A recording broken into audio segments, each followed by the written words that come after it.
नमस्ते। आप देख रहे हैं क्रिएटिव कंड्यूइट। हमारी आज की विशेष प्रस्तुति है अमानुषिक मानुष सीरीज का पहला भाग, शिकारियों का स्वर्ग, द पैराडाइज ऑफ हंटर्स। ये एक ऐसी रोमांचक गाथा है जो आपको अफ्रीका के अनजान और बेहद खतरनाक जंगलों की रोंगटे खड़े कर देने वाली यात्रा पर ले जाएगी। तो अपनी सांसें थाम लीजिए, क्योंकि इस बीहड़ अरण्य में कदम कदम पर मौत का साया मंडरा रहा है। आइए सीधे चलते हैं अफ्रीका के उन घने जंगलों की ओर जहां से ये विस्मयकारी सफर शुरू होता है। अरे भाई, आज के इस नए जमाने में मोटरों और चमचमाती कारों, पानी के बड़े बड़े जहाजों, आसमान में उड़ने वाले हवाई जहाजों और हवा से बातें करने वाली गाड़ियों की बदौलत दुनिया का कोई भी देश या कोना अब इंसानों के लिए अनजान, अजनबी या अनसुना नहीं रह गया है। सच पूछो तो भूगोल ने भी अब इस पूरी पृथ्वी के किसी भी सुदूर देश या क्षेत्र के बारे में बात करनी बाकी नहीं छोड़ी है, यानी सब कुछ खोल कर रख दिया है। दरअसल हालात तो अब ये हो चुके हैं कि इस धरती और दुनिया के बाहर अंतरिक्ष में फैले मंगल जैसे अन्य सुदूर ग्रहों पर भी इंसानों ने जीवन और उसके नए नए सुराग ढूंढ निकाले हैं। आज के इस नए दौर के बड़े बड़े विद्वानों और पंडितों का तो अब यही पक्का विश्वास है कि ये पूरा त्रिभुवन यानी तीनों लोक आज उनकी उंगलियों के पोरों पर और मुट्ठी में कैद है। दरअसल मैं उन विद्वान पंडितों के इस अटूट विश्वास की कोई अवहेलना या उनका अपमान बिल्कुल नहीं कर रहा हूं।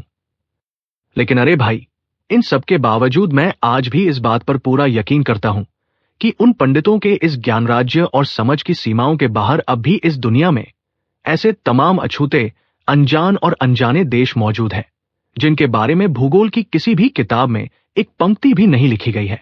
सच पूछो तो मेरी इस बात का उत्तर सुनकर स्कूलों के मास्टर साहब और शिक्षक शायद मुझे डांटने डपटने या सीधे रोकने चले आएंगे।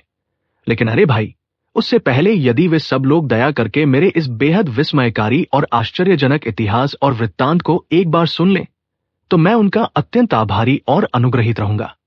दरअसल केवल मुंह से बड़ी बड़ी बातें करके परम सत्य को झुठलाया तो जा सकता है, मगर उसे हवा में उड़ा देना किसी के लिए भी मुमकिन नहीं है।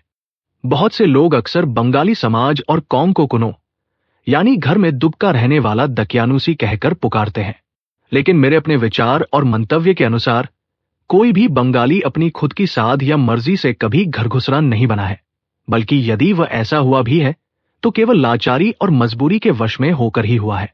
सच पूछो तो इस विशाल भारतवर्ष की अन्य तमाम जातियां और कौम केवल अपने पेट की भूख मिटाने और रोजी रोटी के जुगाड़ में जितनी आसानी से अपना वतन और देश छोड़कर बाहर निकल पड़ती है, हमारे बंगाली भाई आखिर वैसा क्यों नहीं कर पाते?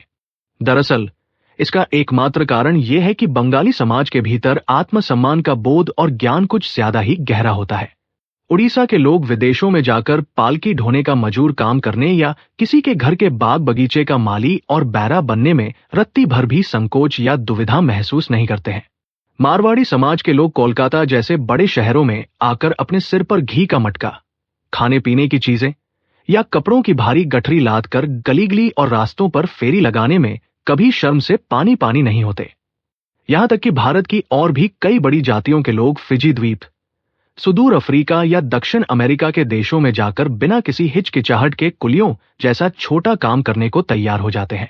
लेकिन अरे भाई, ठीक इसी जगह पर आकर एक सच्चे बंगाली का आत्मसम्मान पूरी तरह आड़े आ जाता है। वह ऐसे किसी भी छोटे या हल्के काम को करने के लिए किसी भी कीमत पर राजी नहीं होता। अन्य जातियों के लोग जीवन में आगे चलकर बड़ा आदमी बनने के लोभ में शुरुआत में छोटा काम करने से कभी इनकार नहीं करते, लेकिन एक बंगाली जीवन में बड़ा बनने के बड़े से बड़े लोभ और लालच में भी किसी भी विदेशी या अजनबी के सामने अपनी गर्दन को आसानी से नीचे नहीं झुकाना चाहता। गली गली घूमकर सामान बेचने वाला फेरीवाला बनूं या परदेश में जाकर कुलियों जैसी मजदूरी करूं, रामचंद्र, ऐसा सोचना भी पाप है। दरअसल यही बंगाली जाति के मन का असली और बुनियादी भाव है।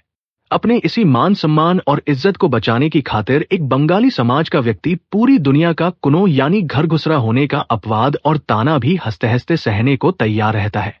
यही वजह थी कि जब मैंने सुदूर अफ्रीका के तमाम अलग अलग इलाकों और जंगलों में जाकर देखा तो वहां भारत के अनेक राज्यों के लोगों के बीच बंगाली भाइयों की संख्या ना के बराबर यानी बेहद कम थी।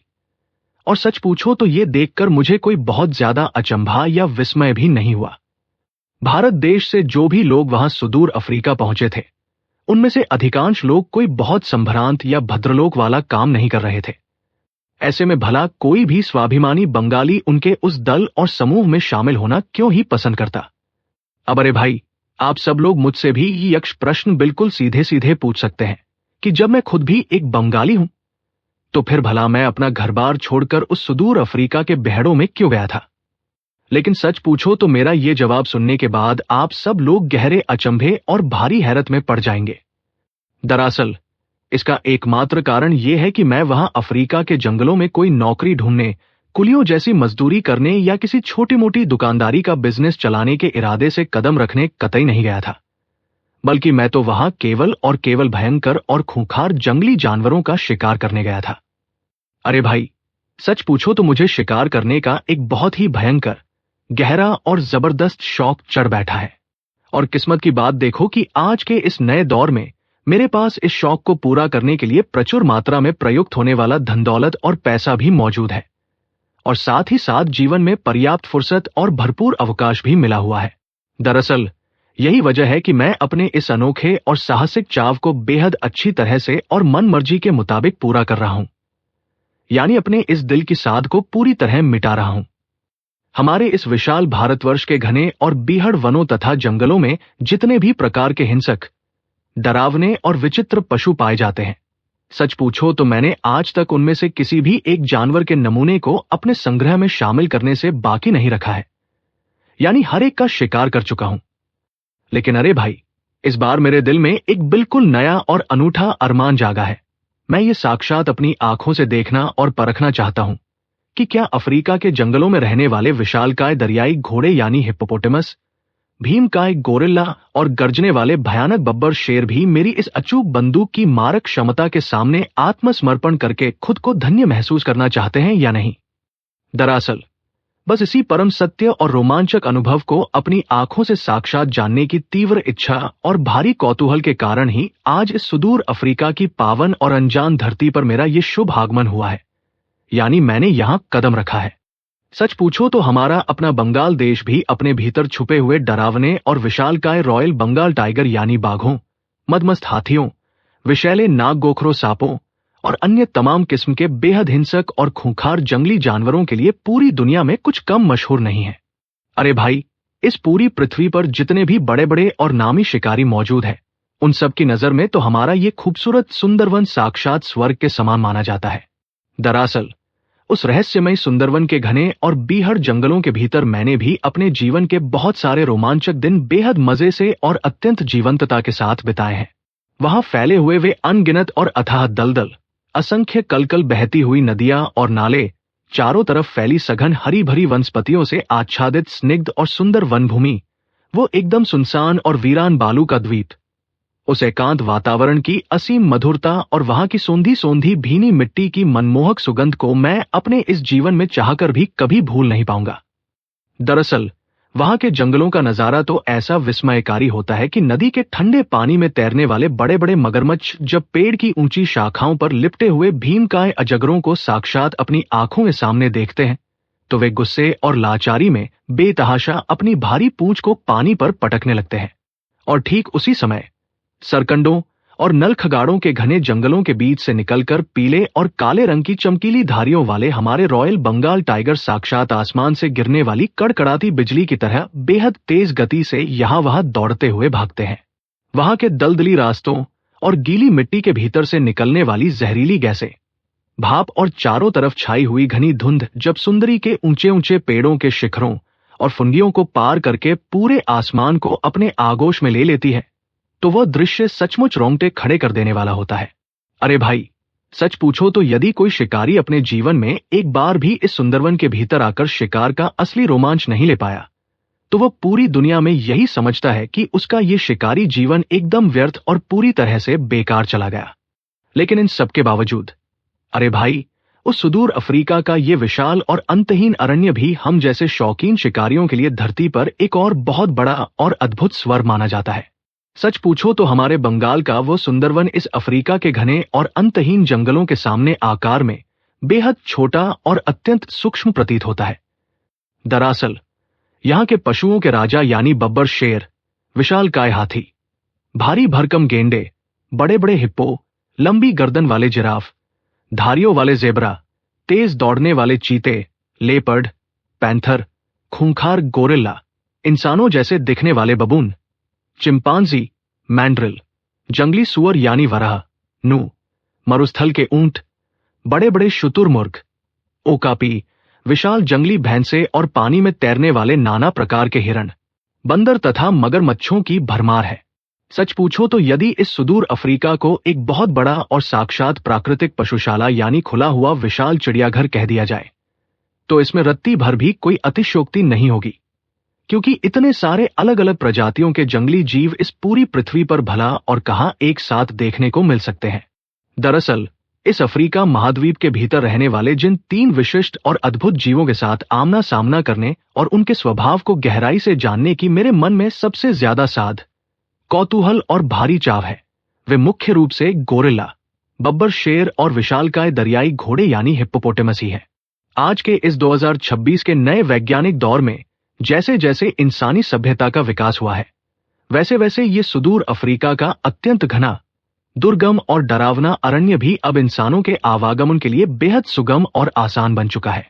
आजकल इन घने जंगलों के ठीक बीचों बीच से होकर बहुत ही सुंदर, साफ और अच्छी सड़कें बनाई जा चुकी है, जिनके ऊपर से होकर पर्यटकों की बड़ी बड़ी आधुनिक गाड़ियां और मोटरें लगातार फर्राटा भरते हुए दौड़ रही हैं। अरे भाई, आज से कुछ साल पहले तक अफ्रीका के जिन अंदरूनी इलाकों को देखने के लिए लोगों को सालों साल का लंबा वक्त लग जाता था, आज वही सारे खूबसूरत नजारे लोग आधुनिक तकनीक की बदौलत मात्र 3 महीने के भीतर ही बहुत ही आराम से देखकर घूम लेते हैं। लेकिन सच पूछो तो इस आधुनिक विकास के कारण डरों और अनजान खतरों से खेलने वाले पुराने जमाने के उन जांबाज शिकारियों के जीवन में जो एक अद्भुत आनंद, रोमांच और पग पग पर मिलने वाली विचित्र विविधता होती थी, वो सुख आज बहुत हद तक कम हो गया है। आजकल तो हालात ये हो चुके हैं कि कुछ शौकीन लोग केवल शिकारी का बड़ा नाम कमाने और महज अपनी साख बनाने की खातिर सीधे हवाई जहाजों में बैठकर यहां अफ्रीका आते हैं। लेकिन अरे भाई, ऐसे बंदूकों वाले आरामदायक शिकार में भला असली रोमांच और शिकार का क्या खाक आमोद प्रमोद बचा है, ये तो केवल वही लोग बेहतर जानते होंगे। इससे तो कहीं ज्यादा बेहतर और प्रैक्टिकल काम ये होता कि वे लोग सीधे किसी बंद चिड़ियाघर या पशुशाला में ही चले जाते और वहां आराम से पिंजरे में बंद बाघ, शेर और गेंडे को नजदीक से देखकर अपने घर वापस लौट आते। दरअसल जिस शिकार के भीतर जान का कोई जोखिम न हो, पग पग पर कोई खतरा न हो, वो भला शिकार नाम के योग्य कैसे कहा जा सकता है? वो तो बिल्कुल बेमानी है। लेकिन अरे भाई, इस आधुनिक युग में भी कांगो प्रदेश के भीतर बसे उस काबिल नाम के सुदूर और बेहद घने इलाके में पहुंचने के बाद आज के इस नए जमाने में भी कोई भी इंसान किसी गाड़ी या आरामदायक मोटर का पैसेंजर बनकर यात्रा का लुत्फ कतई नहीं उठा सकता।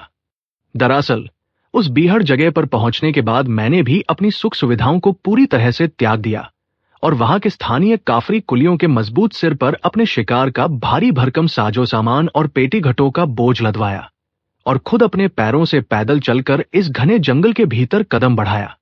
अरे भाई, कांगो प्रदेश के उस सुदूर और बीहड़ काबिल नामक इलाके से मैंने आधुनिक सुख सुविधाओं को पूरी तरह से तिलांजलि दे दी और स्थानीय कुलियों के सिर पर भारी साजो सामान लदवाकर सभ्यता की सीमाओं से बहुत दूर उस घने और रहस्यमयी अरण्य के भीतर गहरे प्रवेश कर लिया। सच पूछो तो ये यात्रा कोई मामूली सैर सपाटा नहीं थी, बल्कि काफी लंबे समय के लिए इंसानी सभ्यता, शहरी चकाचौंध और आधुनिक समाज से एक तरह की अंतिम विदाई लेने जैसा ही था। दरअसल यह रास्ता इतना खतरनाक और अनजाना था कि कदम कदम पर मौत का साया मंडरा रहा था। उस खूंखार और विशालकाय गोरिल्ला, भारी भरकम दरियाई घोड़े यानी हिप्पो या फिर घने जंगलों में अचानक गरजने वाले आदमखोर बब्बर शेरों के चंगुल में हंसकर इस घने जंगल के भीतर ये विदाई साक्षात चिरविदाई यानी हमेशा हमेशा के लिए मौत की नींद सोने में भी तब्दील हो सकती थी। इसकी पूरी आशंका और भयंकर संभावना वहां बनी हुई थी। खैर, अरे भाई, अपनी इस कठिन और थका देने वाली पैदल यात्रा के दौरान हमारे रास्ते में सबसे पहले अत्यंत विस्मयकारी और अनुपम बुनियानी नामक एक बेहद विशाल और अद्भुत झील पड़ी। सच पूछो तो वो अद्भुत और अलौकिक झील देखने में इतनी ज्यादा हसीन और जादुई थी कि उसकी उस असीम और अप्रतिम सुंदरता को शब्दों के माध्यम से पूरी तरह से बयां कर पाना किसी भी इंसान के लिए मुमकिन ही नहीं है। उस गहरी झील का पानी एकदम पारदर्शी, कांच की तरह साफ और गहरे नीले रंग का दिखाई दे रहा था, जिसे देखकर मन को एक असीम शांति मिल रही थी। उस शांत नीले पानी के किनारों और तटों पर शरद ऋतु के सुंदर और आकर्षक सरकंडे तथा नरकट के पौधे पानी के भीतर से सीधे सिर उठाए बड़े गर्व से जगमगाते हुए खड़े थे। उस नीले पानी के विशाल कैनवास और धरातल पर साक्षात किसी कुशल चित्रकार द्वारा बनाई गई किसी जीवंत और बेहद खूबसूरत तस्वीर की तरह बड़े बड़े और सुंदर कमल के फूल खिले हुए थे। उन विशाल कमलों की पंखुड़ियों और पत्तों के ऊपर एक बेहद अनोखा, स्निग्ध और मखमली लालामी लिए हुए हल्के बैंगनी यानी लैवेंडर का रंग बिखरा हुआ था, जो सूरज की रोशनी में अद्भुत आभा बिखेर रहा था। दरअसल वैसे विशालकाय, मनमोहक और चित्ताकर्षक कमल के फूल हमारे पूरे भारतवर्ष में कहीं भी पैदा नहीं होते और ना ही कहीं देखने को मिलते हैं।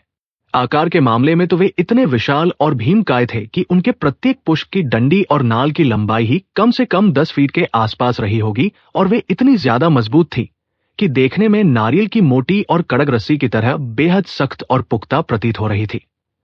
उस सुंदर झील के किनारों से सटी हुई भूमि एक हरी भरी घास से आच्छादित स्निग्ध उच्च भूमि के रूप में ऊपर की तरफ उठ रही थी, जिसके चारों तरफ सुंदर यूफोर्बिया के अद्भुत और कटीले वृक्ष कतारबद्ध होकर बड़े तार्किक ढंग से खड़े थे।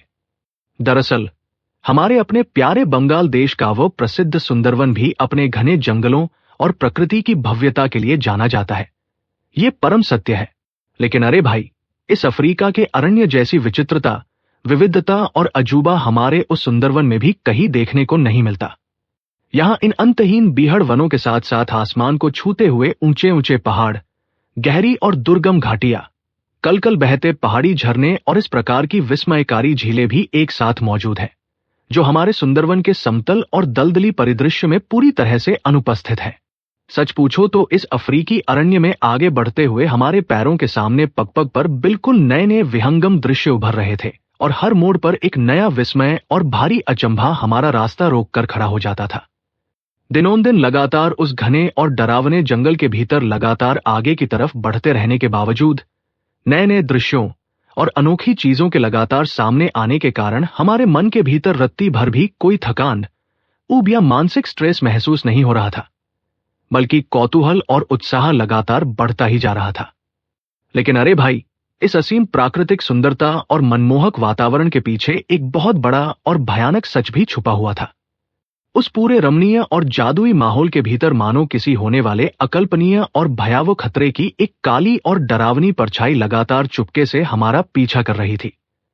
वहां का वातावरण देखने में भले ही कितना भी मधुर, शांत और रसीला क्यों न लग रहा हो, लेकिन उस बीहड़ जगह पर किसी भी कवि के लिए बैठकर कविता का आनंद लेना या भावुक हो जाना मौत को दावत देने जैसा ही था। वहां पल पल बेहद चौकन्ना, सतर्क और सावधान रहना अनिवार्य था, क्योंकि उस रहस्यमय प्रकृति के सौंदर्य में जरा सा भी खो जाना या एक पल के लिए भी अनमना और लापरवाह हो जाना साक्षात सर्वनाश यानी अपनी निश्चित और दर्दनाक मौत को आमंत्रण देने के बराबर था। दरअसल इसी यात्रा के दौरान एक दिन शाम के ढलते समय जब सूरज पूरी तरह से डूबने को था, हम सब बेहद थक चुके थे और हमने एक अनजान नदी के सुनसान किनारे पर अपना तंबू तान दिया। दिन भर की भयंकर शारीरिक मेहनत और पैदल चलने के कारण हमारा पूरा बदन बुरी तरह से टूट रहा था और हम सब अत्यधिक थककर चूर हो चुके थे। इसी बीच रात का घनघोर और डरावना अंधकार चारों तरफ तेजी से फैलने लगा, जिसके कारण हम में से किसी के भीतर भी ये देखने या परखने की फुर्सत, फुर्ती या उत्साह बाकी नहीं बचा था कि हम जिस जगह पर अपना तंबू गाड़कर रुके हैं वो जगह वास्तव में सुरक्षित है भी या नहीं।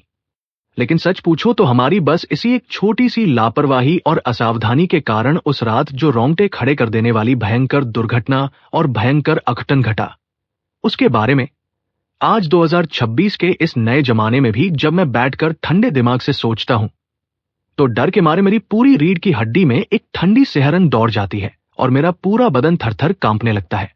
उस दिन रात के समय हम सब ने बहुत जल्दी जल्दी अपना खाना पीना निपटाया और बिना एक सेकंड का वक्त गवाए सीधे अपने कैंप खाट पर जाकर लेट गए और थकने की वजह से गहरी नींद आने में रत्ती भर भी देरी नहीं हुई। सच पूछो तो मेरे इस शिकारी जीवन का एक बहुत बड़ा हिस्सा जंगलों, बेहड़ों, बीहड़ रास्तों और खतरनाक पगडंडियों पर ही भटकते हुए बीता है। इसलिए मुझे कहीं भी किसी भी डरावनी जगह पर बहुत ही आराम से और बिना किसी डर के निश्चिंत होकर सो जाने की एक बहुत अच्छी आदत पड़ी हुई थी। अब उस रात मैं कितनी देर तक गहरी और मीठी नींद में सोया रहा, ये तो मुझे ठीक ठीक याद नहीं है।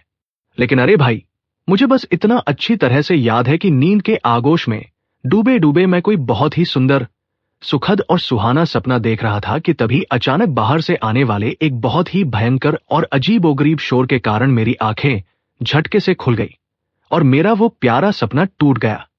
शुरुआत में जब मेरी नींद का वो गहरा नशा थोड़ा कम हुआ और आंखों का धुंधलका पूरी तरह से साफ हुआ, तब तक बाहर होने वाला वो भयंकर शोर शराबा, चीख पुकार और अजीब सी अफरातफरी पूरी तरह से शांत हो चुकी थी। उस वक्त मेरे उस तंबू के भीतर चारों तरफ एकदम घुप, डरावना और कड़ाके का अंधकार छाया हुआ था। मैं अपनी कैंप खाट पर उठकर बैठ गया और एकाग्र मन से शांति से बैठकर सोचने लगा कि आखिर बाहर जो भयंकर गोलमाल और शोर हुआ था वो वास्तव में सच था या फिर मैंने महज नींद के झोंके में कोई डरावना ख्वाब देखा है। लेकिन अरे भाई, उसके ठीक बाद मेरे साथ जो कुछ भी घटित हुआ वो कोई सपना या वहम बिल्कुल नहीं था, बल्कि साक्षात एक खौफनाक और कड़वा सच था। तंबू के भीतर छाए उस सन्नाटे को चीरते हुए अचानक मेरे ठीक दाहिनी तरफ से बहुत ही नजदीक से एक बेहद जोरदार, भारी और डरावनी भोंस जैसी फुफकार की आवाज गूंज उठी, मानो कोई बहुत ही विशालकाय जंगली जीव गहरी और गर्म सांसें छोड़ रहा हो। ये भयानक आवाज सुनते ही मेरे होश उड़ गए और मैंने बिना एक पल की भी देरी किए तुरंत अपनी पैंट की जेब से आधुनिक एलईडी टॉर्च निकाली और उसे ऑन करके जैसे ही सामने की तरफ उसकी तेज रोशनी फेंकी तो डर के मारे मेरा खून जम गया। उस टॉर्च के उजालते में मैंने देखा कि हमारे उस कपड़े के मजबूत तंबू की दीवारें बाहर से किसी भारी दबाव के कारण बुरी तरह से भीतर की तरफ झूल रही हैं और हिल रही हैं। और ठीक उसी भयावह पल में मेरे बाईं तरफ से भी बिल्कुल वैसी ही एक और भयंकर, भारी और जबरदस्त भोंस करने की डरावनी आवाज तेज धमाके के साथ गूंज उठी और साथ ही साथ उस तरफ से भी हमारे तंबू का कपड़ा और दीवारें बेतहाशा डोलने और कांपने लगी। अरे भाई, आखिर ये पूरा माजरा क्या है? ये कैसी रहस्यमयी और डरावनी आफत आन पड़ी है? ये आधी रात के वक्त अचानक कैसा अजीबोगरीब शोर शराबा शुरू हो गया है और हमारा ये मजबूत कपड़े का तंबू इस कदर बेतहाशा क्यों डोल रहा है? मेरी समझ में कुछ भी नहीं आ रहा था।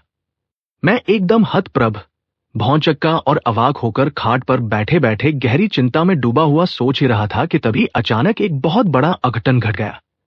तंबू के दोनों तरफ से एक साथ फिर से वही भयंकर, डरावनी और रोंगटे खड़े कर देने वाली 2-3 बार जोरदार भोंस भोंस करने की भारी आवाज गूंज उठी और उसके साथ ही हमारा वो तंबू पलक झपकते ही बहुत तेजी से थरथर कांपने लगा। सच पूछो तो हालात अब हाथ से निकलते जा रहे थे, इसलिए मैंने बिना एक सेकंड का भी वक्त गवाए तुरंत अपनी जान बचाने की खातिर पास रखी शक्तिशाली राइफल को दोनों हाथों से कसकर ऊपर उठा लिया। मेरे मन में रह रहकर बस यही यक्ष प्रश्न कौंध रहा था कि इस घनघोर अंधेरी रात में आखिर हमारे कैंप के बाहर कौन आ धमका है? ये कौन लोग या जानवर हैं जो इस बीहड़ जंगल में ऐसा डरावना शोर मचा रहे हैं? और आखिर वे हमसे क्या चाहते हैं?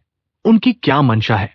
दरअसल उसके अगले ही पल यानी दूसरे ही सेकंड जो कुछ हुआ उसे समझ पाना या संभाल पाना मेरे वश में बिल्कुल नहीं था। अचानक ऐसा महसूस हुआ मानो बिना किसी चेतावनी के साक्षात कोई भयंकर और प्रलयंकारी भूकंप आ गया हो या फिर आसमान से कोई पूरा का पूरा पहाड़ टूटकर सीधे हमारी खोपड़ी और माथे के ऊपर आ गिरा हो। एक बहुत ही जबरदस्त, भीषण और प्रलयंकारी धक्के के साथ मैं अपनी जगह से हवा में उछल गया और तंबू को चीरते हुए कई हाथ दूर जाकर सीधे पथरीली और कड़क जमीन पर पीठ के बल बुरी तरह से हिचक कर गिर पड़ा। अरे भाई, सच पूछो तो यदि मेरी जगह उस वक्त कोई और साधारण इंसान या नया नौसिखिया शिकारी होता तो वो उस भयंकर और प्राणघातक चोट के सदमे से और डर के मारे वहीं पर तुरंत बेहोश या अचेत हो जाता।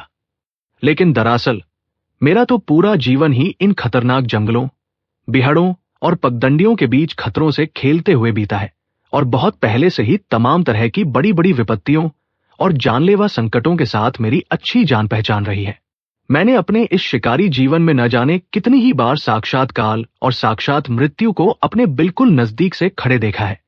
यही वजह थी कि इतनी भयंकर दुर्घटना के बाद भी, अत्यंत गंभीर रूप से आहत होने और पूरी तरह से सन्न रह जाने के बावजूद, मैं जमीन पर गिरते ही बिना एक पल की भी देरी किए फुर्ती से उठ खड़ा हुआ और एकदम सीधा होकर बैठ गया। अब उस धुंधली और अस्पष्ट चांद की मध्यम रोशनी के भीतर जब मैंने अपनी आंखें फाड़ फाड़ कर सामने की तरफ देखा तो मेरे आश्चर्य का ठिकाना नहीं रहा। मुझसे कुछ दूरी पर साक्षात यमराज के दूतों की तरह सफेद और धुंधले रंग के बड़े बड़े भारी भरकम और भीमकाय जीव दुमदुम की भीषण आवाज करते हुए और अपने पैरों के भारी वजन से इस पूरी धरती को बुरी तरह से कंपाते हुए लगातार आगे की तरफ बढ़े चले जा रहे थे। और अरे भाई, सबसे अचंभे की बात तो ये थी कि उस जगह पर जहां कुछ समय पहले तक हमारा रहने का सुंदर सा कपड़ा तंबू तना हुआ था, वहां अब उस तंबू का नामो निशान तक बाकी नहीं बचा था। वो पूरी तरह से गायब हो चुका था। मैं एकदम हक्का बक्का और व्याकुल सा होकर पागलों की तरह चारों तरफ अपनी निगाहें दौड़ाने लगा। मैंने अपने दाएं देखा, बाएं देखा, आगे और पीछे, यानी हर तरफ अपनी नजर घुमाकर देख ली, मगर सच पूछो तो मेरा वो मजबूत तंबू मुझे कहीं भी दिखाई नहीं दिया। दरअसल इसके बाद मैंने बहुत ही ज्यादा कष्ट उठाकर भारी दर्द के मारे कराते हुए और पैरों से लंगड़ाते लंगड़ाते किसी तरह अपने कदम आगे बढ़ाए और कुछ दूरी पर जाकर देखा।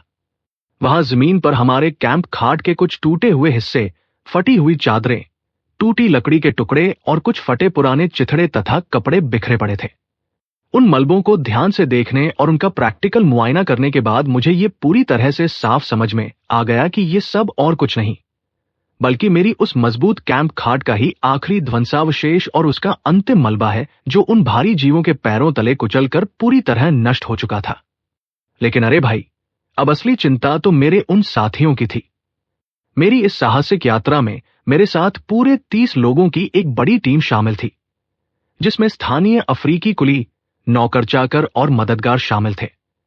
मगर इस वक्त वे सब के सब मानो किसी जादुई मंत्र के प्रभाव से हवा के साथ हवा होकर पूरी तरह से गायब हो चुके थे। वहां दूर दूर तक कोई एक इंसान भी दिखाई नहीं दे रहा था। ठीक उसी समय उस डरावने सन्नाटे को चीरते हुए मुझे थोड़ी ही दूरी पर फिर से वही भारी और डरावने कदमों की दुमदुम आवाज सुनाई देने लगी। मैंने चौंक कर जब उस तरफ अपना मुंह घुमाया तो देखा कि भीमकाय और भारी भरकम जंगली जीवों का एक बहुत बड़ा दल और पूरा का पूरा झुंड सीधा मेरी ही तरफ कदम बढ़ाए चला रहा है। सच पूछो तो उस वक्त अपनी जान बचाने के लिए वहां रुकना साक्षात मौत को बुलावा देना था। सौभाग्य से मेरे बिल्कुल पास ही एक बहुत ही विशाल और पुराना पेड़ खड़ा था। मैंने बिना एक सेकंड का भी वक्त गवाए अपनी जान हथेली पर रखकर चटपट उस ऊंचे पेड़ के तने को पकड़ा और तेजी से ऊपर चढ़कर उसकी एक मजबूत डाल पर सुरक्षित बैठ गया।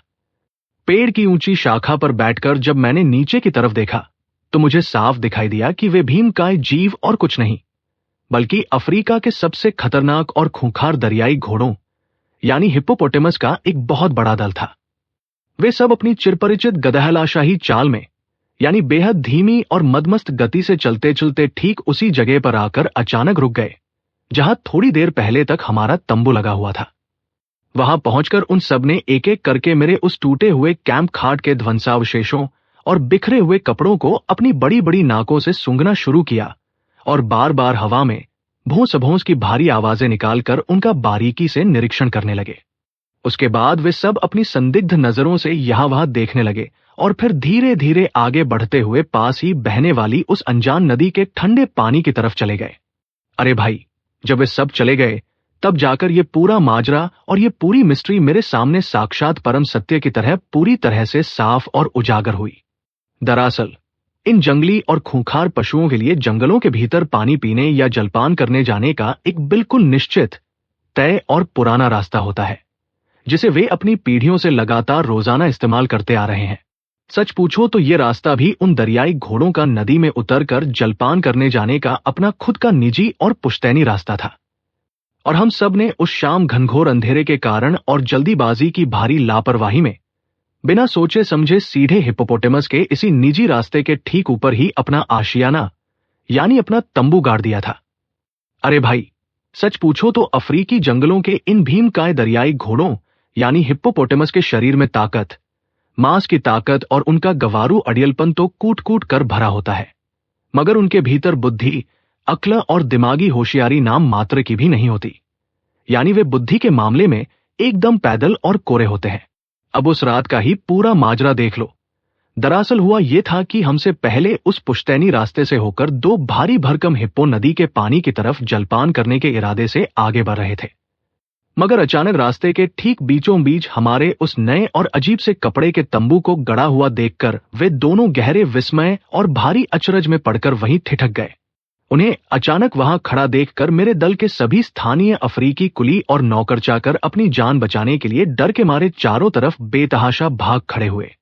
तब उन दोनों अड़ियल और मूर्ख हिप्पोपोटेमस ने दो अलग अलग दिशाओं से आकर और अपनी बड़ी बड़ी नाकों को सटाकर हमारे उस कपड़े के तंबू को अच्छी तरह से सूंघा और भोंस भोंस की भारी आवाजें निकालकर अपनी मंद बुद्धि से ये पक्का फैसला किया कि ये कोई बहुत ही खतरनाक वस्तु या कोई अजीबोगरीब हिंसक जीव है।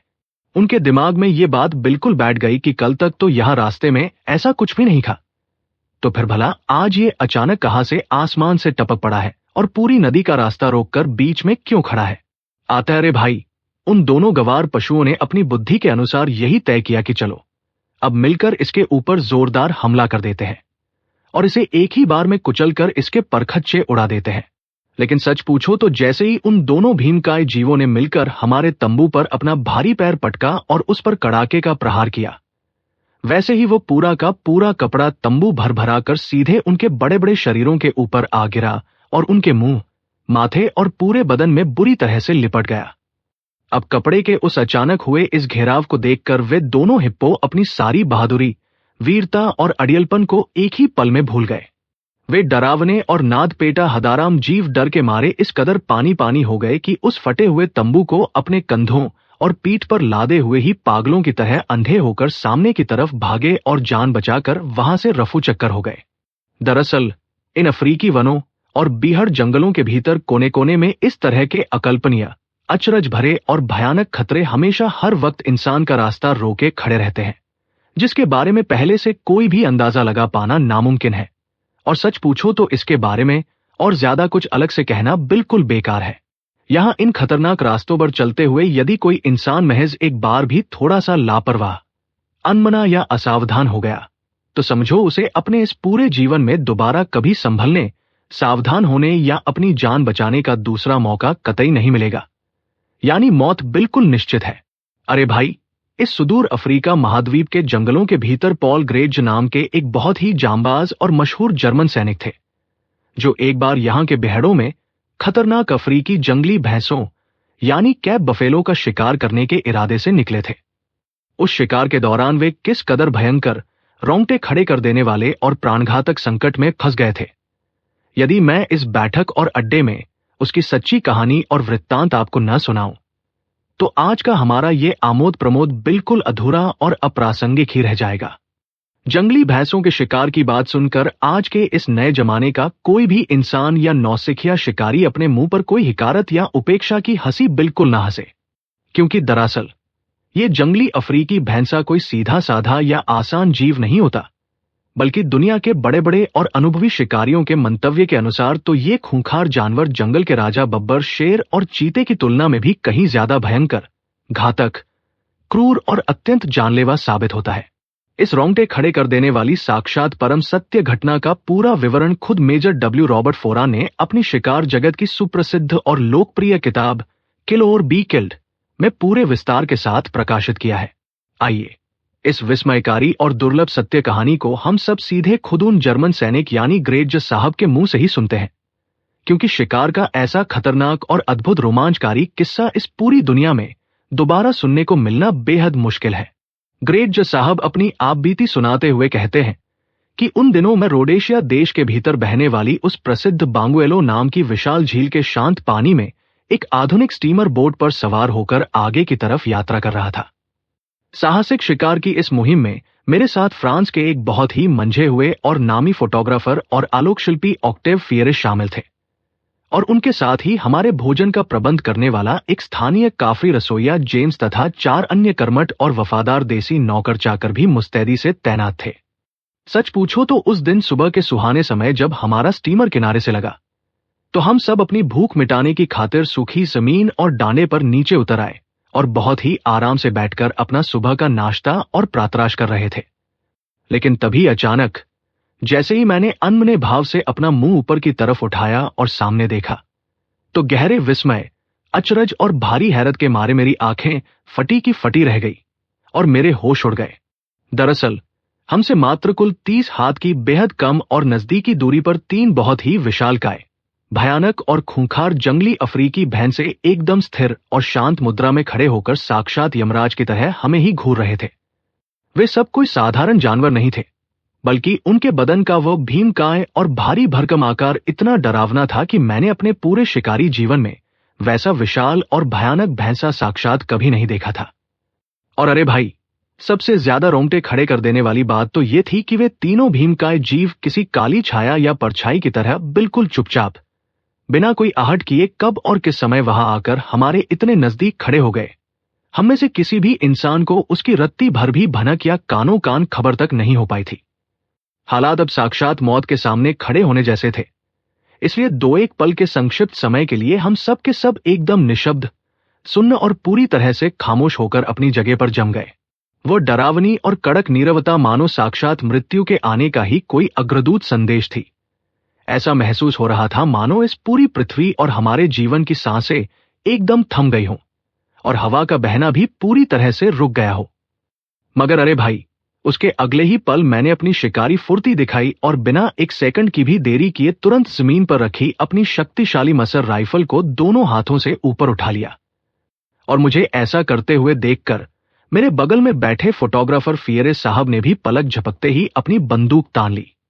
दरअसल हम दोनों इस कड़वे सच को बहुत अच्छी तरह से जानते थे कि यदि उन तीनों खूंखार भैंसों ने आगे बढ़कर हम पर अचानक हमला कर दिया, तो फिर इस सुनसान जगह पर हम में से किसी भी एक इंसान की जान बच पाना किसी भी कीमत पर मुमकिन नहीं होगा। मैंने बिना एक पल गवाए निशाना साधा और सीधे बंदूक का ट्रिगर दबाकर गोली दाग दी। उस शांत वातावरण में बंदूक छूटते ही पेड़ों पर बैठे अनगिनत पक्षी डर के मारे बेतहाशा चीखते चिल्लाते हुए आसमान की तरफ भागे और चारों तरफ जोरदार धमाके की आवाज गूंज उठी। झूम। अरे भाई, जैसे ही हमारी बंदूक से वह भारी गोली छूटी, वैसे ही वह सबसे बड़ा और खूंखार जंगली भैंसा एक भीषण धमाके के साथ धड़ाम से जमीन पर गिर पड़ा। जमीन पर गिरते ही वो असहनीय दर्द और भयंकर यंत्रणा के मारे छटपटाते हुए पागलों की तरह अपना भारी सिर हिलाने लगा। मगर सच पूछो तो वह कोई साधारण जीव नहीं था, बल्कि साक्षात यमराज का सजीव रूप था। वो पलक झपकते ही अपनी उस जानलेवा चोट के बावजूद उठ खड़ा हुआ और बिजली की फुर्ती से भागते हुए पास की एक बहुत ही घनी और कटीली झाड़ी के भीतर घुसकर हमारी नजरों से ओझल यानी पूरी तरह से अदृश्य हो गया। उसे इस तरह भागते देखकर उसके पीछे खड़े हुए बाकी 2 अन्य खूंखार भैंसे भी अपनी जान बचाकर उसी के पीछे पीछे झाड़ियों की तरफ बेतहाशा दौड़ पड़े। खैर, दरअसल इस घटना के थोड़ी ही देर बाद जब हमने अपनी आंखें गड़ाकर दूर तक देखा, तो वे दोनों अन्य भैंसे बहुत दूर उस बहती हुई अनजान नदी के सुनसान किनारे किनारे अपनी जान हथेली पर रखकर ऊर्ध्व शिखा होकर यानी अपनी पूरी ताकत से सरपट भागे चले जा रहे थे। लेकिन अरे भाई, वो जो पहला सबसे बड़ा भैंसा था, जो हमारी गोली से बुरी तरह आहत और लहूलुहान हुआ था, उसका दूर दूर तक कहीं कोई अता पता नहीं था। अब सवाल यह था कि वह भयंकर जानवर आखिर कहां गायब हो गया। क्या वो अपनी उस घातक और प्राणघातक चोट के कारण उस घनी झाड़ी के भीतर ही कहीं चित्त होकर या कात होकर मरा पड़ा है, या फिर हमारे लिए मौत का नया जाल बुन रहा है? सच पूछो तो जमीन के ऊपर उस जंगली भैंसे के शरीर से टपके हुए ताजा और गाढ़े खून के लाल लाल धब्बे साफ दिखाई दे रहे थे। हमने उसी खून के निशानों को अपनी गाइडलाइन माना और बहुत ही आसानी से उसके पैरों के निशानों का अनुसरण करते हुए आगे की तरफ कदम बढ़ा दिए। मगर दरअसल उस वक्त हम अपनी अज्ञानता में ये बिल्कुल नहीं जानते थे कि हम सब अपनी मर्जी से साक्षात काल के गाल में यानी स्वेच्छा से साक्षात मृत्यु की खोज में आगे बढ़ रहे हैं। उस घायल और प्रतिशोधी जानवर को खोजना कोई बच्चों का खेल या आसान टास्क नहीं था। हम लगातार आगे बढ़ते गए, चलते ही गए, मगर खून के उस सुदीर्घ और अंतहीन निशानों का मानो कोई अंत ही नहीं हो रहा था। देखते ही देखते पूरे 6 घंटे का लंबा समय बीत गया और दोपहर ढलकर शाम होने को आई। लगातार 6 घंटे तक इस बीहड़ जंगल में पैदल भटकने के कारण हमारा पूरा बदन बुरी तरह टूट चुका था। पैरों में भयंकर स्ट्रेस आ गया था और हमारी शारीरिक ताकत पूरी तरह से काबू से बाहर यानी समाप्त हो चुकी थी। ऐसे में बिना थोड़ा आराम किए एक कदम भी आगे बढ़ाना प्रैक्टिकल रूप से बिल्कुल नामुमकिन था। इसलिए हम सब अपनी थकान मिटाने की खातिर एक विशाल पेड़ की घनी और ठंडी छाया के नीचे बैठ गए और सुस्ताने लगे। अभी सूरज पूरी तरह से अस्त नहीं हुआ था और उसकी ढलती हुई मध्यम किरणें पेड़ों से छनकर आ रही थी कि तभी अचानक हमारा एक स्थानीय अफ्रीकी कुली बहुत तेजी से हांफता हुआ हमारे पास आया। उसने बेहद घबराए हुए स्वर में हमें एक सनसनीखेज खबर दी कि यहां से बस थोड़ी ही दूरी पर सामने की उस घनी झाड़ी के भीतर वो घायल और आहत भैंसा दर्द के मारे बुरी तरह हांफ रहा है और साक्षात अपनी आखिरी सांसें गिनते हुए धूंक रहा है। ये खबर सुनते ही हमारे भीतर का सोया हुआ शिकारी रोमांच फिर से जाग उठा। हम दोनों बिना एक सेकंड की भी देरी किए अत्यंत उत्साह और सोत्साह के साथ अपनी बंदूकें तानकर सीधे उस झाड़ी की तरफ लपके। मगर अरे भाई, जैसे ही हम उस कटीली झाड़ी के बिल्कुल नजदीक पहुंचे वैसे ही हमारी कल्पना के विपरीत एक भयानक विस्फोट हुआ। वो घायल भैंसा मरा नहीं था, बल्कि साक्षात प्रतिशोध की आग में जल रहा था। हमें देखते ही वो बिजली की रफ्तार से अपनी जगह से उछला और हमारे कुछ भी समझने या संभलने से पहले ही उसने सीधे हमारे ऊपर एक प्रलयंकारी और जानलेवा हमला बोल दिया। हालात इतने अचानक बदले कि होश उड़ गए, मगर हमने अपनी शिकारी फुर्ती दिखाते हुए एक साथ पलक झपकते ही अपनी बंदूकों का ट्रिगर दबाया और दोनों गोलियां एक साथ उस पर दाग दी। गोलियां सीधे उसके बदन में जाकर धसी और वह जानवर एक बार फिर गंभीर रूप से चोटिल हो गया। मगर सच पूछो तो उस प्रतिशोधी दानव के ऊपर उन गोलियों का कोई खास असर नहीं हुआ और वह रत्ती भर भी नहीं थमा। मैं अपनी जान बचाने की खातिर उसके सामने वाले रास्ते से तुरंत हटकर एक तरफ कोने में होने लगा। मगर दरअसल वहां मेरी किस्मत ने मेरा साथ छोड़ दिया और दैवयोग से एक बहुत बड़ा हादसा हो गया। जमीन के भीतर धंसी हुई एक बहुत ही पुरानी और कड़क पेड़ की जड़ में मेरा पैर अचानक बुरी तरह फंस गया और मैं अपना संतुलन खोकर सीधे अपनी पीठ के बल भूतलशायी हो गया, यानी जमीन पर बुरी तरह गिर पड़ा। बस फिर क्या था, साक्षात मूर्तिमान यमदूत के समान वह भीमकाय और खूंखार भैंसा सीधे मेरे ऊपर आकर चढ़ गया। वो अपने भारी भरकम पैरों से मुझे कुचलने लगा और अपने कड़े तथा पैने सींगों से मुझे जमीन से उठाकर हवा में ऊपर की तरफ खींचने और टांगने की प्राणघातक चेष्टा करने लगा। मौत बिल्कुल सामने खड़ी थी, मगर मैंने भी हार नहीं मानी। मैंने अपनी आखिरी बची कुची शारीरिक ताकत को बटोरा और प्राणपण से अपनी पूरी जान लगाकर उस जानवर के दोनों सींगों को अपने दोनों हाथों से कसकर पकड़ लिया और उन्हें पीछे धकेलने लगा। मेरे हाथों की इस मजबूत पकड़ से खुद को आजाद कराने और मुझे सबक सिखाने के लिए उस खूंखार भैंस ने अत्यंत आक्रामक होकर अपना भारी सिर हवा में बेतहाशा हिलाया। और अरे भाई, ठीक उसी खौफनाक पल उसका एक बहुत ही नुकीला, भारी और कड़क सींग सीधे मेरे गाल को चीरता हुआ मेरे मुंह के भीतर गहरे घुस गया। उस असहनीय, भयंकर और प्रलयंकारी यंत्रणा के मारे मेरे मुंह से एक दर्दनाक चीख निकल पड़ी और मेरा पूरा बदन कड़े दर्द से कांप उठा। उस भीषण दर्द के कारण मेरे दोनों हाथों की पकड़ ढीली हो गई और मैंने उसके सींगों को छोड़ दिया। उसके तुरंत बाद ही मुझे बस इतना सा धुंधला एहसास हुआ मानो उस भीमकाय पशु ने मुझे अपने सींग के झटके से सीधे शून्य में, यानी हवा में कई फीट ऊपर उछाला और बहुत दूर ले जाकर जमीन पर पटक दिया। उसके बाद मेरे दिमाग के आगे पूरी तरह से कड़ा अंधेरा छा गया और आगे क्या हुआ, मैं पूरी तरह बेहोश हो गया। न जाने कितने घंटों के बाद जब मुझे धीरे धीरे होश आया और मेरी चेतना वापस लौटी तो मैंने थकी हुई आंखें खोलकर चारों तरफ देखा। मेरे वफादार कुलियों ने मुझे उस खतरनाक जगह से उठाकर पास ही बहने वाली नदी के शांत किनारे लाकर लिटा दिया था। मेरे पूरे बदन और अंगों से खून का तेज प्रवाह हो रहा था और साक्षात असहनीय दर्द का एक सैलाब उमड़ रहा था। एक वफादार कुली मेरे घावों पर बार बार ठंडा पानी डाल रहा था और उन्हें साफ कर रहा था। मैंने बहुत ही धीमे, अस्पष्ट और कराते हुए स्वर में अपने वफादार कुलियों से अपना वो पहला मुख्य सवाल पूछा कि अरे भाई, मेरा वो अजीज दोस्त फोटोग्राफर फिएरे कहाँ है?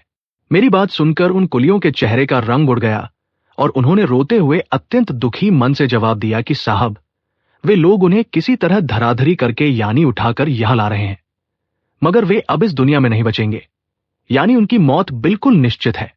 अरे भाई, जब मैंने अत्यंत व्याकुल होकर अपने उन वफादार कुलियों से उस घायल भैंसे के बारे में पूछा तो उन्होंने तपाक से जवाब दिया कि साहब, वो खूंखार भैंसा तो कब का मर चुका है। दरअसल हमारी मोटर बोट भी बहुत ज्यादा दूर नहीं थी, वो पास ही नदी के किनारे शांत पानी में तैर रही थी। मैंने असहनीय पीड़ा के मारे कराते हुए अपने आदमियों को हुक्म दिया कि अरे भाई, तुम लोग बिना एक सेकंड का भी वक्त गवाए तुरंत स्टीमर से मेरा वो कीमती सिंगापुर का दवाओं का बक्सा निकालकर यहां ले आओ। सच पूछो तो उस खौफनाक वक्त मेरे फटे हुए मुंह के भीतर से गाढ़ा और लाल खून हेकर के, यानी बड़ी ही तेज धार के साथ बाहर निकल रहा था, और अंगों के भीतर साक्षात असहनीय, प्रलयंकारी और जानलेवा यंत्रणा का एक ऐसा सैलाब उमड़ रहा था जिसे लफ्जों में बयान कर पाना बिल्कुल नामुमकिन है। खैर, थोड़ी ही देर में मेरे वफादार कुली भागते हुए उस दवाओं के बॉक्स को उठाकर मेरे पास ले आए। तब उनमें से एक कुली ने अत्यंत कातर नजरों से मुझे देखते हुए मेरे मुंह के ठीक सामने एक छोटा सा आरसी यानी शीशा लाकर होशियारी से पकड़ा। अरे भाई, शीशे के भीतर जब मैंने अपनी आंखों से खुद अपने ही चेहरे की वह भयावह और विकृत सूरत देखी तो खौफ और गहरे सदमे के मारे मेरी पूरी रूह कांप उठी। मैं भीतर तक सिहर उठा। दरअसल उस खूंखार जानवर के सींग के वार से मेरे दाएं गाल पर इतना लंबा, चौड़ा और गहरा छेद हो गया था कि उसके भीतर एक वयस्क इंसान के हाथ की पूरी मुट्ठी बड़ी ही आसानी से समा सकती थी। मेरे नीचे के होंठ की चमड़ी और पूरा मांस बुरी तरह चीर कर नीचे लटक रहा था और थरथर कांप रहा था।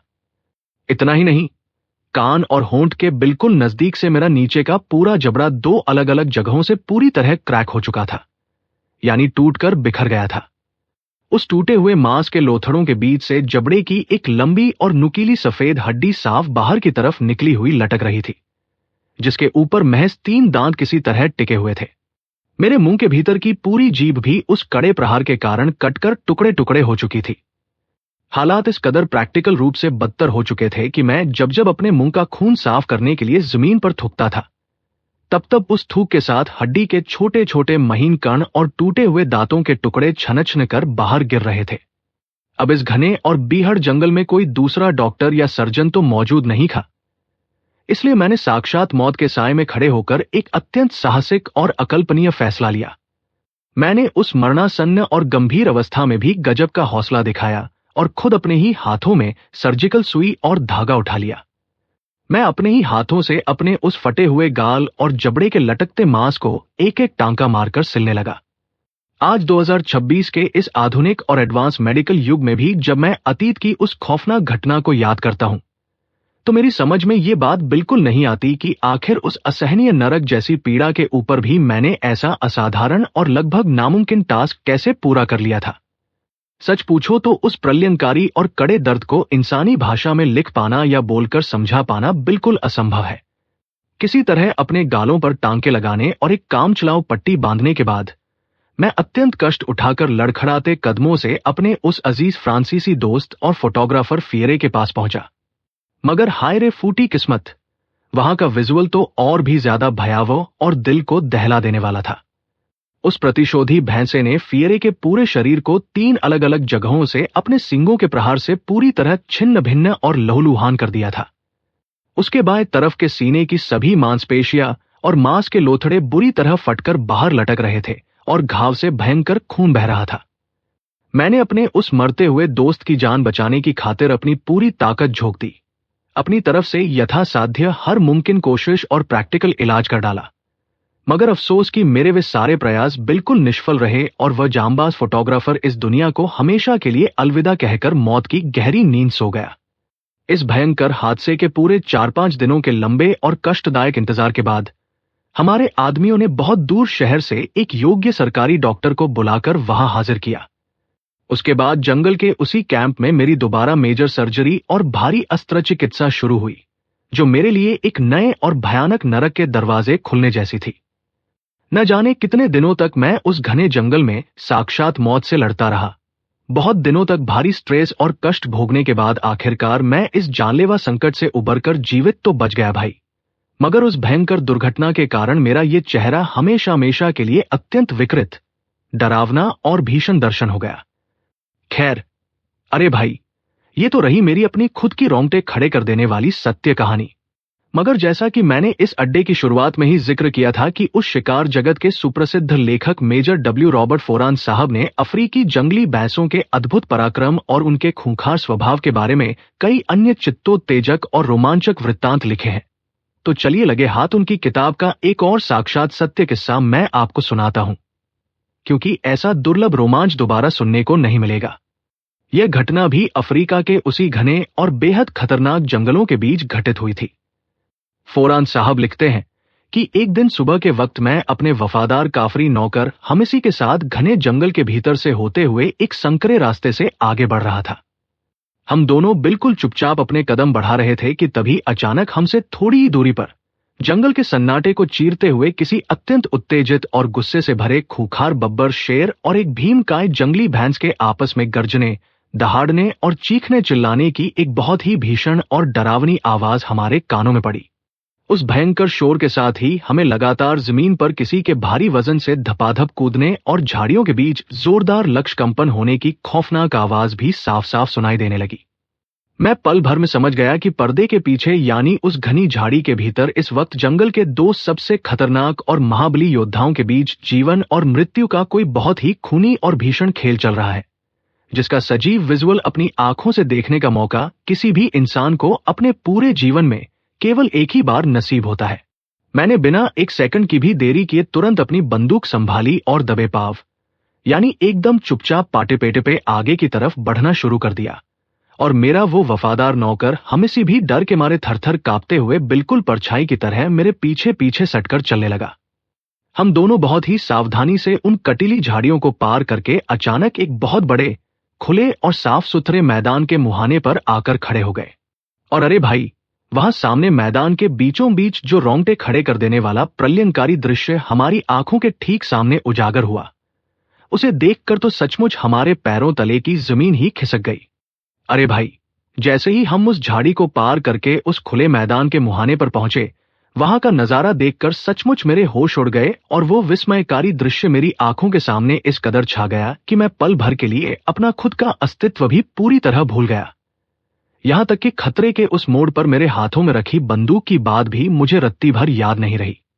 दरअसल सच पूछो तो मेरी आंखों के ठीक सामने एक बहुत ही विशालकाय, भारी भरकम और घनी अयाल वाला बब्बर शेर यानी एक रोबीला पशुराज सिंह और एक भीमकाय डरावना जंगली अफ्रीकी भैंसा मौत की बाजी लगाकर साक्षात यमराज की तरह एक दूसरे से भिड़े हुए थे और एक बेहद खौफनाक व महाभयानक युद्ध में पूरी तरह डूबे हुए थे। उन दोनों खूंखार योद्धाओं के बीच की ये महाजंग कोई साधारण लड़ाई नहीं थी, बल्कि ये एक ऐसा भयंकर मरण युद्ध था जो उन दोनों में से किसी एक की मौत हुए बिना किसी भी कीमत पर थमने या रुकने वाला नहीं था। उस अद्भुत और रोंगटे खड़े कर देने वाले विजुअल को देखकर मेरे मन में बस एक ही मलाल उठा कि हाय रे फूटी किस्मत, काश इस वक्त मेरे पास इस ऐतिहासिक घटना को कैद करने के लिए कोई हाईटेक कैमरा या डिजिटल गैजेट मौजूद होता। मगर अरे भाई, मैं जिस रास्ते से होकर वहां पहुंचा था, मेरे वहां आने से कितने समय पहले से उन दोनों महाबलियों के बीच ये प्रलयंकारी महायुद्ध शुरू हुआ था, इसका सटीक अंदाजा लगा पाना प्रैक्टिकल रूप से मेरे लिए बिल्कुल मुमकिन नहीं था। वैसे सच पूछो तो उन दोनों भयंकर योद्धाओं के लहूलुहान और खून से लथपथ शरीरों को देखकर यह बात साफ साफ प्रमाणित हो रही थी कि यह खूनी खेल बहुत देर से चल रहा था और अब यह महासंग्राम लगभग अपने अंतिम दौर में पहुंच चुका था। मैं बिना अपनी जगह से एक इंच भी हिले, अत्यंत विस्मित होकर अपनी पलकें झपकाए बिना स्थिर नजरों से लगातार उस तांडव को देखता रहा। उस वक्त मेरे दिलो दिमाग की हालत ऐसी अजीब थी कि मैं कितने समय तक वहां जड़वत खड़ा रहा मुझे खुद नहीं मालूम, क्योंकि स्थान और समय का पूरा ज्ञान मेरे मन से एकदम विलुप्त हो चुका था। दरअसल वो पराक्रमी शेर उस जंगली भैंसे के विशाल और मजबूत कंधे के ऊपर पूरे रौब के साथ एकदम जाजम जमाकर यानी कसकर बैठा हुआ था। उधर वो अड़ियल भैंसा भी हार मानने को कतई तैयार नहीं था। वो अपने कंधे के ऊपर चढ़कर बैठे उस घातक दुश्मन को झटककर नीचे फेंकने के लिए जितने भी तरह के शिकारी पैंतरे, दामपेंच और शारीरिक कौशल हो सकते थे, उनमें से किसी भी तरीके को आजमाने से बाज नहीं आ रहा था। मगर हालात इतने कड़े थे कि उस विकट परिस्थिति में भी शेर ने उस भैंसे के सिर के ऊपर अपने मजबूत पंजों से दो चार ऐसे जोरदार थप्पड़ और कड़े प्रहार जड़े तथा अपने पैने दांतों से उसकी खाल में ऐसे तीखे और क्रूर प्रहार किए कि भैंसा दर्द के मारे बिलबिला उठा। मगर फिर भी वो शेर अपने स्थान पर एकदम अटल और अडिग बना रहा। लेकिन अरे भाई, आखिरकार उस घायल भैंसे ने अपनी बची कुची पूरी ताकत को समेटा और एक ऐसा जबरदस्त झटका मारा कि उसने उस शक्तिशाली पशुराज शेर को सीधे जमीन पर दे पटका। इससे पहले कि वो शेर संभल पाता या जमीन से उठकर बगल में हट पाता, उस प्रतिशोधी भैंसे ने पलक झपकते ही फुर्ती दिखाई और अपने कड़े तथा पैने सींग का एक ऐसा भयंकर और जानलेवा वार किया कि उसका वह नुकीला सींग सीधे शेर के बदन को आर पार चीरता हुआ बिल्कुल आर पार निकल गया। यानी उसने दुश्मन की देह को पूरी तरह से खोड़ खोड़ कर दिया। उसके तुरंत बाद वहां जो भयंकर मारकाट मची, जो भयानक हाहाकार, गर्जना और चीख पुकार शुरू हुई, उससे मानो पूरा आसमान, बहती हवा और वह बीहड़ जंगल थरथर कांपने लगा। उस रोंगटे खड़े कर देने वाले खौफनाक मंजर को देखकर मेरा मन पूरी तरह स्तंभित रह गया और डर के मारे मेरी रीढ़ की हड्डी के भीतर मानो बिजली का एक करंट सा दौड़ गया। मगर सच पूछो तो वो खूंखार पशुराज भी कोई मामूली जीव नहीं था। उसने साक्षात मौत के चंगुल से किसी तरह खुद को आजाद कराया और तड़प कर उस जानलेवा सिंह के वार से पीछे हटा। अपनी जगह पर खड़े होते ही उस गुस्से से पागल शेर ने अपने पैने दांतों और कड़े पंजों से उस जंगली भैंसे के बदन पर जवाबी हमला करके उसकी ऐसी शोचनीय और दर्दनाक हालत कर दी कि जिसके बारे में अलग से कुछ भी कहना बेकार है। शेर के उस घातक प्रहार से भैंसे के शरीर का मांस जगह जगह से छिन्न भिन्न होकर फलाफला होकर लटकने लगा। अब उस मैदान के चारों तरफ केवल गाढ़ा लाल खून बह रहा था और उनके पैरों की भयंकर रगड़ से धूल का एक ऐसा विशाल गुबार उड़ रहा था मानो चारों तरफ कोहरा छा गया हो। वे दोनों महाबली योद्धा एक दूसरे के मुख के सामने अपनी तीखी और खूनी नजरों को गड़ाकर मंडलाकार रूप में यानी गोल गोल घूम रहे थे। उनमें से प्रत्येक जीव दूसरे के ऊपर दोबारा छलांग लगाने और उसे हमेशा के लिए सुला देने का सही मौका तलाश रहा था। इस महायुद्ध का कोई अंत नहीं दिख रहा था। वे दोनों अपनी देह के गहरे जख्मों और भयंकर दर्द को पूरी तरह भुलाकर पागलों की तरह हाफ रहे थे। उनकी नासिका के छेद डर के मारे सूज चुके थे और उनके मुंह से लगातार खून की वर्षा हो रही थी। मैंने मन ही मन सोचा कि चलो, अब इस खूंखार पशुराज शेर का भयंकर पराक्रम और गुस्सा थोड़ा शांत हुआ होगा और अब ये समझदारी दिखाते हुए भलाई की खातिर यहां से चुपचाप किनारे हट जाने की कोशिश करेगा। मगर अरे भाई, मेरा ऐसा सोचना प्रैक्टिकल रूप से बिल्कुल गलत और भारी भूल साबित हुआ। अचानक आकाश में कड़कने वाली बिजली की अत्यंत तीव्र रफ्तार से उस जांबाज शेर ने एक बार फिर हवा में लंबी छलांग लगाई और सीधे उस जंगली भैंसे के मजबूत कंधे के ऊपर जाकर दोबारा सवार हो गया। मैंने दूर खड़े होकर यह बात बिल्कुल पक्की कर ली कि अब इस जंग में रक्षा का कोई उपाय नहीं बचा है और इस अड़ियल जंगली भैंसे का आखिरी अंतिम क्षण एकदम नजदीक आ पहुंचा है। अब वो खूंखार पशुराज शेर अपनी पुश्तैनी आदत के अनुसार अपनी पूरी ताकत से उस भैंसे की गर्दन को अपने जबड़े में कसकर भींच देगा और अपने भारी पंजों से उसके सिर को मरोड़कर उसकी रीढ़ की हड्डी को एक ही झटके में चटका देगा, जिसके बाद उस विशाल भैंसे का बेजान मृत शरीर सीधे जमीन पर लौट जाएगा। दरअसल सच पूछो तो अफ्रीकी जंगलों के ये खूंखार शेर अपने शिकार को मौत के घाट उतारने के लिए हमेशा इसी अचूक और प्रलयंकारी तकनीक का इस्तेमाल करते हैं। अरे भाई, जैसे ही वो शक्तिशाली शेर बिजली की मानिंद दोबारा उछलकर उस जंगली भैंसे के मजबूत कंधे के ऊपर सवार हुआ, वैसे ही उस अड़ियल भैंसे ने तुरंत अपने दोनों घुटने टेक दिए और वो धड़ाम से सीधे जमीन पर बैठ गया। लेकिन सच पूछो तो उसने इस बेहद विकट परिस्थिति में भी हार नहीं मानी और अपने उस जानलेवा दुश्मन को अपनी पीठ के ऊपर से किसी भी तरह झटक कर नीचे फेंकने के लिए प्राणपण से अपनी पूरी शारीरिक ताकत लगाकर आखिरी चेष्टा करने लगा। उसके तुरंत बाद उस भैंसे ने गजब का माइंडसेट और अपनी अद्भुत बुद्धि का परिचय दिया। उसने एक बहुत ही चतुर पैंतरा आजमाया और बिना एक पल गवाए झटके से एक तरफ कात होकर यानी पूरी तरह तिरछा होकर सीधे जमीन पर लेट गया। ऐसा करके उसने अपना वह भयंकर और विशाल भारी भरकम शरीर पूरी ताकत के साथ सीधे उस बब्बर शेर के जिस्म के ऊपर ही रोल आउट कर दिया, यानी पूरी तरह से उलट दिया। दरअसल भैंसे के उस भयंकर और अकल्पनीय वजन के दबाव में पशुराज शेर इस कदर जबरदस्त तरीके से दब गया और पूरी तरह क्रश हो गया कि उसे उस चंगुल से बाहर निकलने या खुद को आजाद कराने का रत्ती भर भी रास्ता नहीं मिला। ऐसा प्रतीत हो रहा था मानो उस भारी वजन के कारण उसकी गर्दन या रीढ़ की हड्डी वहीं मौके पर ही चटक कर पूरी तरह मटक गई थी। मगर अरे भाई, वो वीर शेर तब भी आसानी से हार मानने वाला जीव नहीं था। वो इतने पर भी पूरी तरह काबू से बाहर यानी बेदम नहीं हुआ था। जैसे ही वह घायल जंगली भैंसा दोबारा उठ खड़ा होने की खातिर अपने दोनों पैरों पर पूरा वजन देकर खड़ा होने लगा, वैसे ही उस फुर्तीले शेर ने फिर से पैंतरा बदला और वो एक बार फिर से उछलकर सीधे उस भैंसे के कंधे के ऊपर जा चढ़ा। इस बार तो मानो उस पर साक्षात काल का उन्माद सवार था। शेर ने एक तरफ से उस पर अपना शिकंजा और मजबूत किया और अपने चारों खूंखार पंजों तथा नुकीले नाखूनों को भैंसे के बदन में गहरे गाड़कर उसे चारों तरफ से कसकर जकड़ लिया। उसके बाद वह भीम पराक्रम दिखाते हुए बार बार अपने पैने दांतों से उस भैंसे के मांस को नोचने और उसे गहरे जख्म देने लगा। उस प्रलयंकारी प्रहार के कारण वह असहाय भैंसा भयंकर दर्द के मारे छटपटा उठा और अत्यंत कातर व दुखी स्वर में पागलों की तरह चीखने चिल्लाने और जोर जोर से रंभाने लगा। लेकिन सच पूछो तो उस वीर भैंसे ने तब भी घुटने नहीं टेके और अपना हौसला बुलंद रखा। उसने बार बार जोरदार ढंग से अपने पूरे बदन को हिलाया, गाझाड़ा दिया, मगर जब इतने पर भी उसे उस जानलेवा शिकंजे से कोई छुड़ाने वाला नहीं मिला और न ही शेर की पकड़ ढीली हुई, तब उसने अंततः अपने जीवन का सबसे आखिरी और अंतिम मास्टर स्ट्रोक आजमाया।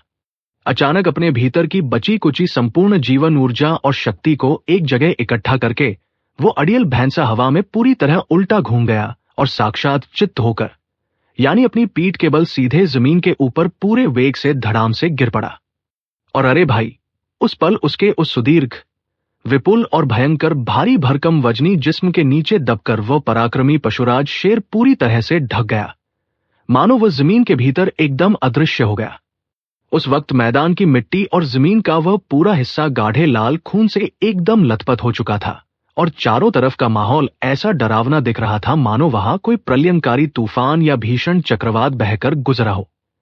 अब वहां सामने मैदान के बीचों बीच वो शेर और भैंसा दोनों के दोनों एकदम शांत और अचल पड़े थे। उनमें से कोई भी रत्ती भर भी नहीं हिलडुल रहा था, मानो उन दोनों के भीतर अब जीवन का कोई अंश ही शेष नहीं बचा था और वे दोनों मौत की आगोश में सो चुके थे। मैं दूर खड़ा होकर अत्यंत विस्मय और गहरे अचरज में डूबा हुआ ये सोचने लगा कि अरे भाई, इस भयंकर मरण युद्ध का अंतिम परिणाम आखिर क्या निकला? क्या ये दोनों महाबली सचमुच एक साथ ही यमलोक सिधार गए? मैंने अपने मन की इस भारी व्याकुलता के बीच एक बार पीछे मुड़कर अपने उस वफादार काफरी नौकर हमेसी की तरफ देखा। उस बेचारे के चेहरे का पूरा विजुअल ही बदल चुका था। डर के मारे उसके पूरे बदन से दरदर करके पसीने की मोटी धारा बह रही थी। उसकी दोनों आंखें भयंकर अचरज और खौफ के मारे पूरी तरह से गोल गोल फटी की फटी रह गई थी और उसके दोनों होंठ इस तरह खुले के खुले रह गए थे मानो किसी मायावी मंत्र ने उसे पूरी तरह से सम्मोहित या जड़ कर दिया हो। मैंने उसके ऊपर से नजर हटाई और अपना पूरा ध्यान दोबारा उसी युद्ध क्षेत्र की तरफ केंद्रित किया। तभी अचानक वो घायल जंगली भैंसा बहुत ही धीमे धीमे लड़खड़ाता और डगमगाता हुआ एक बार फिर से जमीन से ऊपर उठ खड़ा हुआ। उठते ही उसने अपना सिर नीचे की तरफ झुकाया और अपने मुंह के ठीक सामने जमीन पर पड़े अपने उस अचेत दुश्मन की तरफ अपनी तीखी नजरों से देखा। उस वक्त तक पशुराज शेर का पूरा बदन उस भारी कुचलने के कारण एकदम कूट कूट कर मांस का लोथड़ा बन चुका था और पूरी तरह से तालगोल पक चुका था, मगर दरअसल वह तब भी पूरी तरह मरा नहीं था। उसके भीतर सांसों की हल्की सी कतरन बाकी थी।